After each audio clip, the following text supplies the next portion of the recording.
مثل نوره كمشكاة فيها مصباح المصباح في زجاجة الزجاجة كأنها كوكب دري يوقد من شجرة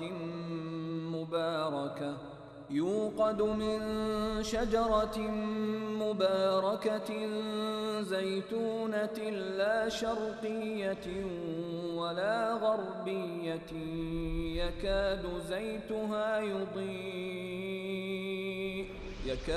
زيتها يضيء ولو لم تمسسه نار نور على نور. السلام عليكم ورحمة الله وبركاته. الحمد لله رب العالمين والصلاة والسلام على أشرف الأنبياء والمرسلين نبينا محمد وعلى آله وأصحابه أجمعين ومن تبعهم بإحسان إلى يوم الدين. সম্মানিত আমার দিনদার ইমানদার ভাইরা, আমরা গত দুই পর্বে ইসলামী আকীদার গুরুত্ব এবং তাওহীদের গুরুত্ব সম্পর্কে আমরা আলোচনা করেছি। আজকের এই পর্বে আমাদেরকে এই তাওহীদ বা ইসলামী আকীদার পরিপূর্ণ বিপরীত একটি বিষয়, সেটা হলো শিরক। এই শিরক সম্পর্কে সংক্ষিপ্ত আলোচনা করব। ভাইরা আমার, আল্লাহ রাব্বুল ইজ্জত ওয়াল জালাল বলেছেন ওয়া'বুদুল্লাহা ওয়া লা তুশরিকু বিহি শাইআন ওয়া বিল ওয়ালিদাইনি ইহসানা। তোমরা আল্লাহর ইবাদত করো, আল্লাহর ইবাদতের মধ্যে অন্য কাউকে শরীক সাব্যস্ত করিও না। আর এই শিরক হলো সবচেয়ে বড় অন্যায়। আল্লাহ রাব্বুল ইজ্জত ওয়াল জালাল বলেছেন ওয়া ইয ক্বালা লুকমানু লিবনিহি ওয়া হুয়া ইয়াইযুহু ইয়া বুনাইয়া লা তুশরিক বিল্লাহ ইন্নাশ শিরকা লাযুলমুন আযীম। হযরত লোকমান, আল্লাহ পাক আপনি স্মরণ করুন লোকমান হাকিমের কথা, যখন সে তার সন্তানকে নসিহত করে বলছেন কি, ইয়া বুনাইয়া, হে আমার আদরের ছেলে, লা তুশরিক বিল্লাহ, আল্লাহর সাথে কাউকে শরীক সাব্যস্ত করিও না, কারণ ইন্নাশ শিরকা লাযুলমুন আযীম, নিশ্চয়ই শিরক বড় জুলম। আর জুলম হলো ওয়াযউ শাইয়্যি ফি গায়রি মাহাল্লিহি, যে জিনিস জুলুম বলা হয়, যে জিনিস যেখানে রাখার দরকার সেখানে না রেখে অন্য জায়গায় রাখা, এটা হলো জুলম। সেজন্য শিরক মারাত্মক অপরাধ, মারাত্মক গুনাহ। আর একজন বান্দার যাবতীয় আমলকে শিরক নষ্ট করে দেয়। সেজন্য একজন মুসলমানের জন্য আল্লাহর ইবাদত করার সাথে সাথে তাকে চেষ্টা করতে হবে যাবতীয় শিরক থেকে নিজেকে মুক্ত রাখতে হবে। অন্যথায় শিরকের দ্বারা বান্দার জীবনের যতগুলো আমল আছে সব আমল ধ্বংস হয়ে যাবে, নষ্ট হয়ে যাবে। সেজন্য বান্দার জন্য উচিত যে তার যাবতীয় কাজ শিরক মুক্ত যেন হয়। এখন আসলে শিরক কাকে বলা হয়? শিরক হলো যে, শিরক বলা হয় যে আল্লাহর রুবুবিয়ত, উলুহিয়ত এবং নাম ও গুণাবলীর মধ্যে অন্য কাউকে অংশীদার সাব্যস্ত করা। শরীক শব্দ মানে পার্টনার, সমকক্ষ। আল্লাহর সমকক্ষ কাউকে বানানো। পৃথিবীর কোনো মাখলুক আল্লাহর সমকক্ষ নয়। এখন কেউ যদি আল্লাহ, যেমন আল্লাহ সুবহানাহু ওয়া তাআলা যে সন্তান দেওয়ার মালিক আল্লাহ, এখন কেউ যদি মানে অন্য কেউ দিতে পারে, তাহলে সে আল্লাহর সমকক্ষ ব্যক্তি বানানো। অথচ আল্লাহ ছাড়া কারোর পক্ষে সন্তান দেওয়ার ক্ষমতা নেই।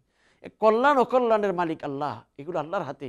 এখন যদি মনে করো অন্য কারোর কাছে, আব্দুল কাদের জিলানীর হাতে, অন্য কারোর সাথে, তাহলে সে আল্লাহর সাথে ওই ব্যক্তিকে আল্লাহর সমকক্ষ সাব্যস্ত করেছেন।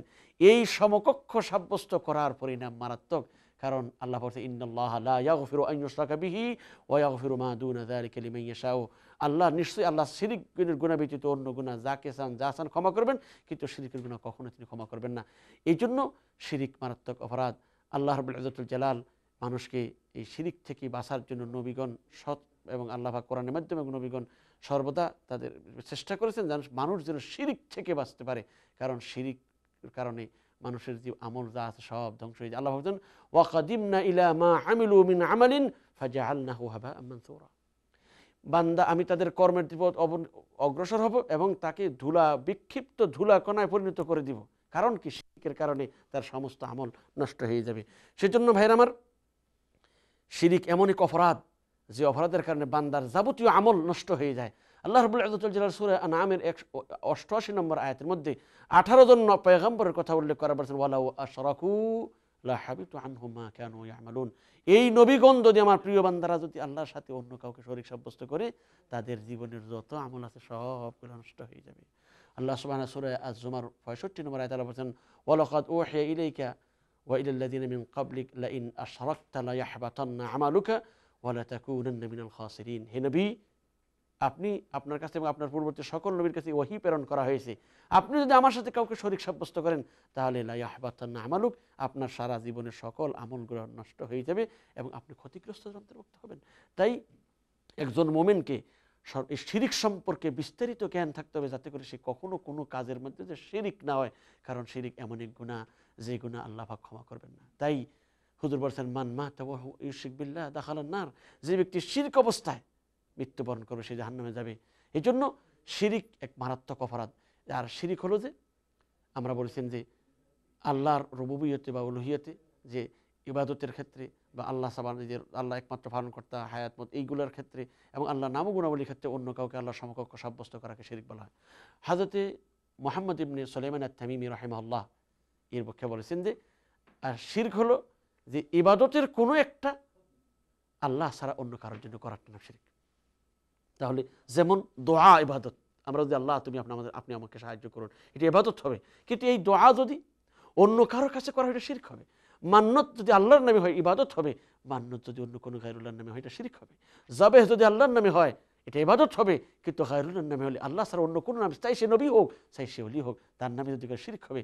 তাহলে এই থেকে আমাদেরকে ইবাদত, যত ইবাদত আছে যাবতীয় ইবাদত শিরক মুক্ত হওয়া যায়।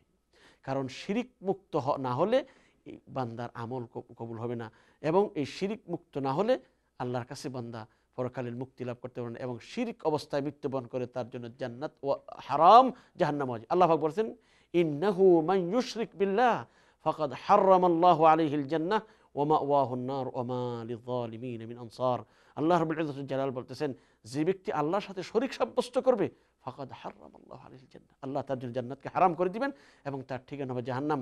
আর এই জালেমদের কোনো সাহায্যকারী থাকবে না। প্রিয় ভাইরা, এই জন্য আমাদের উপরে তাওহীদ জানার সাথে সাথে তার বিপরীত শিরিক সম্পর্কে জ্ঞান রাখা উচিত, যাতে করে আমাদের এই কষ্ট অর্জিত আমল শিরিকের কারণে ধ্বংস না হয়ে যায়। সেই জন্য ভাইরা আমার, শিরিক সম্পর্কে আমাদের জ্ঞান রাখা দরকার।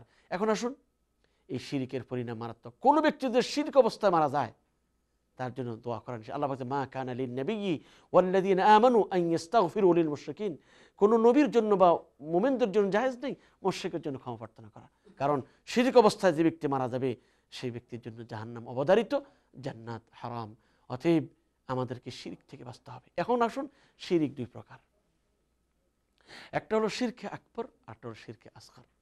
শিরকে আকবর মানে বড় শিরিক, আর হলো ছোট শিরিক। কারণ শিরিক হলো ধ্বংসাত্মক পাপের মধ্যে। আল্লাহ রাসূল বলেছেন, ইজতানিবু সাবআল মুবিকাত, 7টা ধ্বংসাত্মক জিনিস থেকে তোমরা বেঁচে থাকো। তার মধ্যে প্রথমটা হলো শিরক। হযরত আবু বকর রাদিয়াল্লাহু তাআলা থেকে বর্ণিত হাদিস, হুজুর বলেছেন, আলা উনাব্বিউকুম বিআকবারিল কাবায়ের, 3বার বলেছেন। সাহাবায়ে কেরাম বলেন, বালা ইয়া রাসূলুল্লাহ। হুজুর বলেছেন, আল ইশরাকু বিল্লাহ ওয়া উকুকুল ওয়ালিদাইন ওয়া কাউলুজ জুর আও শাহাদাতুজ জুর। হযরত রাসূলুল্লাহ সাল্লাল্লাহু আলাইহি ওয়াসাল্লাম ইরশাদ করলেন যে, আমি কি তোমাদেরকে বড় বড় গুনাহ সম্পর্কে অবগত করব না? সাহাবায়ে কেরাম তো অবশ্যই। হুজুর বলেন যে সবচেয়ে বড় গুনাহ হলো আল্লাহর সাথে শরীক সাব্যস্ত করা। আল্লাহর সাথে শরীক সাব্যস্ত করা, এটা হলো সবচেয়ে বড় গুনাহ। আর সবচেয়ে বড় গুনাহ যেটা আল্লাহ, এর জন্য পরে মা বাবার নাফরমানি করা এবং মিথ্যা কথা বলা, মিথ্যা সাক্ষী দেওয়া। প্রিয় ভাইয়েরা, তাই এই বড় শিরক হলো যে ইবাদতের যে কোনো একটা আল্লাহ ছাড়া অন্য কারোর জন্য করা। যেটা আমরা পূর্বে আলোচনা করেছিলাম, ইবাদত শুধু নামাজ রোজায় সীমাবদ্ধ নয়। নামাজ যেমন ইবাদত, দোয়া ইবাদত। নামাজ যেমন ইবাদত, রোজা যেমন ইবাদত, এমনিভাবে সেজদাও ইবাদত। নামাজ যেমন ইবাদত, রোজা যেমন ইবাদত, যেমন কোরবানি ইবাদত। তাহলে এই বান্দা আল্লাহর সন্তুষ্টির জন্য যত কাজ করবে, এই সকল কাজের কোনো একটা আল্লাহ ছাড়া অন্য কারোর জন্য করা শিরক। এবং এটা যদি কেউ করে, তার অতীতের জীবনের যত আমল আছে সব আমল নষ্ট হয়ে যাবে, ধ্বংস হয়ে যাবে। সেজন্য এই শিরকে আকবর, অর্থাৎ যেমন দোয়া, মান্য, সেজদা, ইস্তেগাসা, বিভিন্ন অবস্থা ডাকা। আমরা যদি বিপদে পড়ি আল্লাহ বলে ডাকতে পারি, এটা গ্রহণযোগ্য, এটা ইবাদত। কিন্তু কেউ যদি আলিয়াযুবিল্লাহ যদি আল্লাহ ডাকার পরিবর্তে অন্য কাউকে ডাকে, এটা শিরক হবে। কারণ আল্লাহ বলেন, আম্মা ইউজিবুল মুত্তাররা ইযা দাআহু ওয়া ইয়াকশিফুস সু, কে আছে এমন যে বিপদগ্রস্ত ব্যক্তি যখন তাকে ডাকে তার ডাকে সাড়া দিবে? কেউ নেই। হযরত ইউনূস আলাইহিস সালাম মাছের পেটে গিয়ে ডাকলেন কাকে? আল্লাহকে। আল্লাহ বলেন, লা ইলাহা ইল্লা আনতা সুবহানাকা ইন্নী কুনতু মিনাজ জালিমিন। হযরত ইউনূস আলাইহিস সালাম যখন মাছের পেটে থেকে গভীর সাগরের নিচে রাতের অন্ধকারে মাছের পেট থেকে যখনই ডাক দিলেন, আল্লাহ কি বলেন, ফাস্তাজাবনা লাহু ওয়া নাজাইনাহু মিনাল গাম্মি ওয়া কাযালিকা নুনজিল মুমিনিন। আমি ইউনূসকে এই বিপদ থেকে উদ্ধার করে দিলাম, এবং কিয়ামত পর্যন্ত যত মুমিন এভাবে আমাকে ডাকবে বিপদে পড়ে, আমি তাকে উদ্ধার করি। তাহলে বোঝা গেল যে বিপদে মুসিবতে পতিত হলে আল্লাহ ছাড়া বান্দার এই বিপদ থেকে উদ্ধার করার মতো কেউ নেই। যেহেতু আল্লাহ ছাড়া কেউ নেই, তাহলে আল্লাহকে চাইতে হবে। ভাইয়ের আমার, তাহলে বোঝা গেল যে শিরিক দুই প্রকার বলছিলাম, একটা হলো শিরকে আকবর, একটা হলো শিরকে আসগর। বড় শিরিক আর ছোট শিরিক। বড় শিরিক হলো যে ইবাদতের যে কোনো একটা আল্লাহ ছাড়া অন্য কারোর জন্য করাকে বড় শিরিক বলা হয়েছে। আর ছোট শিরিক বলা হয় যে এগুলা ইবাদত নয়, বরং যেগুলো শরীয়তের পক্ষ থেকে নিষেধ করেছে এমন কোনো কাজ আল্লাহ অন্যের নামে করে। যেমন কসম করা। আল্লাহ রাসূল মান হালাফা বিগাইরিল্লাহি ফাকাদ কাফারা ওয়া আশরাক। যে ব্যক্তি আল্লাহ ছাড়া অন্য কারোর নামে কসম করেছে সে কুফরি বা শিরিক করেছে। তাইলে আল্লাহ ছাড়া অন্য কারোর নামে কসম করা, শপথ করা ছোট শিরিকের অন্তর্ভুক্ত। এমনিভাবে রিয়া, লোক দেখানো আমল, এটা ছোট শিরিকের অন্তর্ভুক্ত। তাই রিয়া বানি কোনো ইবাদত করার সময় অন্যের মন আকর্ষণ করার জন্য, অন্যকে তার দিকে আকৃষ্ট করার জন্য ইবাদত করা। যেমন নামাজ পড়তেছি, নামাজে দাঁড়ালাম, স্বাভাবিকগত আমি যেভাবে নামাজ পড়ি, এখন আমার বস আছে, আমার মুরব্বী আছে, তাদেরকে দেখানোর জন্য আমি নামাজের মধ্যে একটু স্থিরতা অবলম্বন করলাম। মানে এটা কিন্তু আমার ব্যক্তিগত আল্লাহর ভয়ে নয়, মানুষকে দেখানোর জন্য, যাকে ওরা আমাকে ভালো বলে, ওরা আমাকে আমার মানে আল্লাহওয়ালা মনে করতে পারে, এই ধারণা রেখে অন্যদের সন্তুষ্টির জন্য, অন্যদের মন আকর্ষণ করার জন্য যদি আমি এইরকম করে থাকি, তাহলে এটা রিয়া হবে, লোক দেখানো আমল হবে। এই লোক দেখানো আমল আল্লাহ দরবারে কবুল হবে না। এমনিভাবে কোনো কাজ করলাম, দান করলাম শুধু লোকের দেখানোর জন্য, আল্লাহ সন্তুষ্টির জন্য নয়, তাহলে এটাও কি হবে, ছোট শিরকের অন্তর্ভুক্ত হবে। তাই ভাই আমার, এই জন্য একজন মুমিনের জন্য উচিত কসম করলে আল্লাহর নামে কসম করবে, আল্লাহ ছাড়া কারো নামে নয়। আর এমনিভাবে যে সমস্ত জিনিস মানুষকে শিরিকের দিকে নিয়ে যায়, এই জাতীয় জিনিস থেকে বাঁচতে হবে। মানুষ এই যে শিরিকের মতো জঘন্যত অপরাধে লিপ্ত হলো, কিসের কারণে মানুষ লিপ্ত হয়েছে?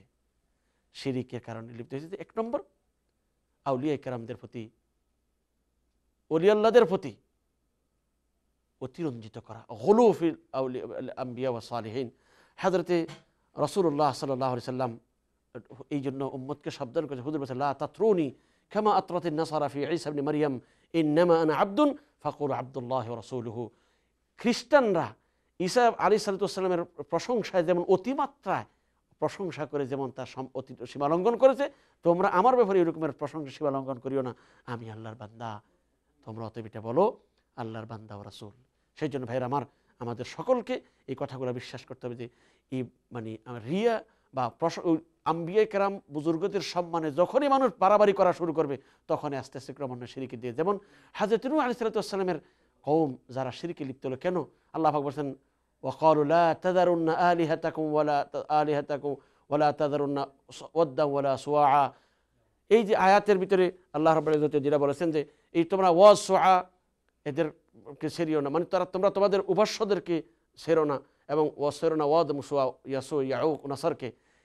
এদের ব্যাপারে হযরত আব্দুল্লাহ ইবনে আব্বাস রাদিয়াল্লাহু আনহু বর্ণিত যে এরা সেই নূহ আলাইহিস পূর্বে কিছু আল্লাহর বিশেষ খাস বান্দা ছিল, তাদের ইন্তেকালের পরে তাদের শয়তান তাদেরকে ধোঁকা দিল যে তারা সম্মানিত ব্যক্তি, অতএব তাদের সম্মানে তাদের ফটো বানিয়ে তাদের মসজিদে রেখে দেওয়া, স্মরণ করার জন্য। পরবর্তী তাই করা হলো, আর এর পরিণামে কি হলো, এই দীর্ঘ 100 বছর ব্যবতীত হয়ে গেল। পরবর্তীতে দেখা গেল যে এই লোকগুলো যখন মারা গেল, তখন লোকেরা এদের ইন্তেকালের পরে যখন এরা ধ্বংস হয়ে গেল, মারা গেল, পরবর্তী লোকেরা তাদের পূজা শুরু করে দিল। ভাইরা আমার, তাহলে আউলিয়া কেরামদের যেমন নবীদের প্রশংসায়, নবীদের মর্যাদার ক্ষেত্রে যখন বাড়াবাড়ি করবে, তখনই সে শিরকের দিকে লিপ্ত হয়ে যাবে। এছাড়া বাপদাদার রসম রেওয়াজের উপরে